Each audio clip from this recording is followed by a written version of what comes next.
Episode number 59 को लेकर हम आपके समक्ष प्रस्तुत हुए हैं और चैनल वही परफेक्ट क्लासेस हिंदी चैनल और मैं आज़ाद सर आपको कर रहा हूं फिर एक बार हिंदी नमस्कार।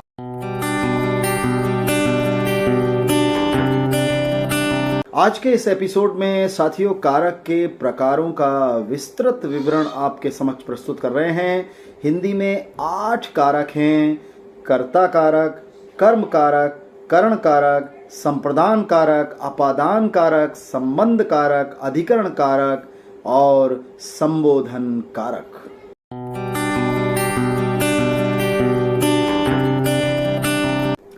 आइए सबसे पहले कारकों में हम कर्ता कारक की परिभाषा का विस्तृत विवरण आपके समक्ष प्रस्तुत कर रहे हैं। परिभाषा: किसी वाक्य में जो शब्द व्यक्ति या जानवर कार्य करते हैं तो उसे कर्ता कारक कहते हैं। जैसे बैल दौड़ते हैं, दूध से मक्खन बनाया जाता है, जोगिंदर पान खाता है, रहनुमा ने पत्र लिखा।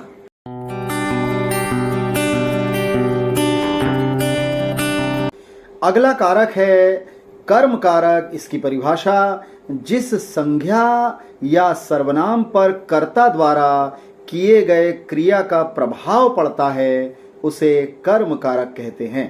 उदाहरण से और अच्छे से समझते हैं।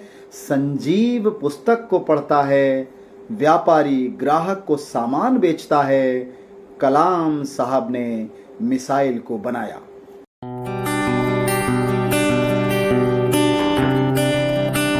तीसरा कारक है करण कारक। इसकी परिभाषा: जिस वस्तु की सहायता से या जिसके द्वारा किसी काम को पूरा किया जाता है उसे करण कारक कहते हैं। उदाहरण के जरिए स्पष्ट रूप से समझेंगे। हमसे है जमाना, हम अपनी आंखों से दुनिया देखते हैं, मुझसे अब और ना चला जाएगा।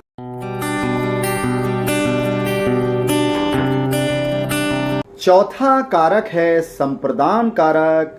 जरूरतमंदों को मदद कीजिए, इसका पहला उदाहरण है और हम पहले उदाहरण से ही शुरू करते हैं। अब इसकी परिभाषा: जिसके लिए कोई क्रिया की जाती है या किसी को कुछ दिया जाता है तो उसे संप्रदान कारक कहते हैं। वह आरजू बानों के लिए मिठाई लाया, सिपाही ने अपने कमांडर के लिए सब कुछ किया। आखिरी में उदाहरण जो हमने शुरू में कहा था, जरूरतमंदों को मदद कीजिए।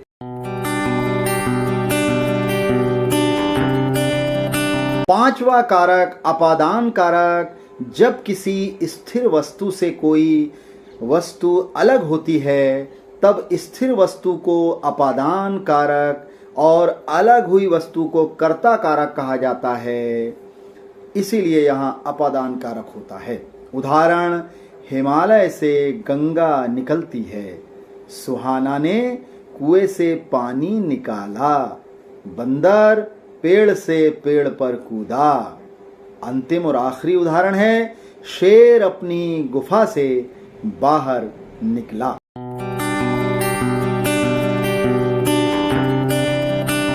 अगला जो प्रकार है संबंध कारक। शब्द के जिस रूप से संज्ञा या सर्वनाम के साथ संबंध का बोध होता हो उसे संबंध कारक कहते हैं। उदाहरण से स्पष्ट रूप से इसको समझेंगे। रहीम की कोठी। दूसरा उदाहरण: शहनवाज के बेटे। तीसरा उदाहरण: हकीम की बहन आई। चौथा उदाहरण: सुरेश का घोड़ा।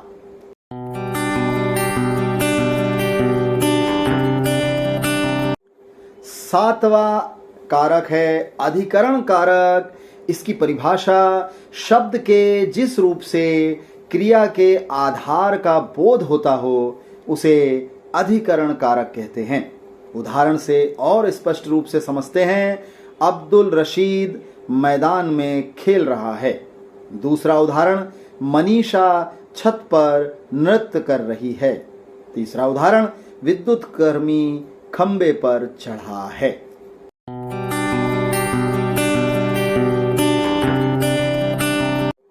कारक के भेद एवं प्रकारों में अंतिम प्रकार है जिसे 8वां प्रकार कहते हैं संबोधन कारक। सीधा सरल अर्थ है संबोधन मतलब किसी को पुकारना या किसी को नाम से पुकारना या किसी को बुलाना। इसकी परिभाषा देखते हैं। जिन शब्दों का प्रयोग किसी को बुलाने या पुकारने में किया जाता है उसे संबोधन कारक कहते हैं। उदाहरण से स्पष्ट रूप से समझेंगे। मैं एक बात और बताता चलूं, अलग अलग बोली में अलग अलग तरह से पुकारा जाएगा लेकिन वो संबोधन कारक की श्रेणी में ही आएगा। हे श्याम इधर आओ। दूसरा उदाहरण, अरे तुम क्या कर रहे हो। तीसरा उदाहरण, ओ जॉन थोड़ी दूर और चले जाओ। ये 3 उदाहरण संबोधन कारक के थे और ये 3 तरह के जो बुलाने के पुकारने के जो संबोधन थे उससे आप स्पष्ट रूप से समझ गए होंगे। ये एपिसोड हमने कारक के प्रकारों के लिए आपके समक्ष प्रस्तुत किया। अब अगले एपिसोड में अगली विषय वस्तु को सरस स्पष्ट और सरल रूप में आपके समक्ष प्रस्तुत करेंगे। तब तक के लिए सब्सक्राइब कीजिए हमारे चैनल को, हमारी मेहनत को सपोर्ट कीजिए, हिंदी को सपोर्ट कीजिए और एक देसी चैनल को सपोर्ट कीजिए जिसका नाम है परफेक्ट क्लासेस हिंदी चैनल। और हिंदी की बातों को गुणात्मक तरीके से अपने ज्ञान में वर्धन के लिए इस्तेमाल कीजिए और आप इन्हीं चीज़ों से आगे बढ़ सकते हैं। छोटी क्लास, बड़ी क्लास और कॉम्पिटिटिव एग्जाम के लिए ये छोटे छोटे उदाहरण हम आपके समक्ष प्रस्तुत कर रहे हैं। तब तक के लिए एक बार फिर अगले एपिसोड के लिए मैं फिर से आपको कर रहा हूँ हिंदी नमस्कार और आजाद सर को दीजिए इजाज़त। नमस्कार, हिंदी नमस्कार।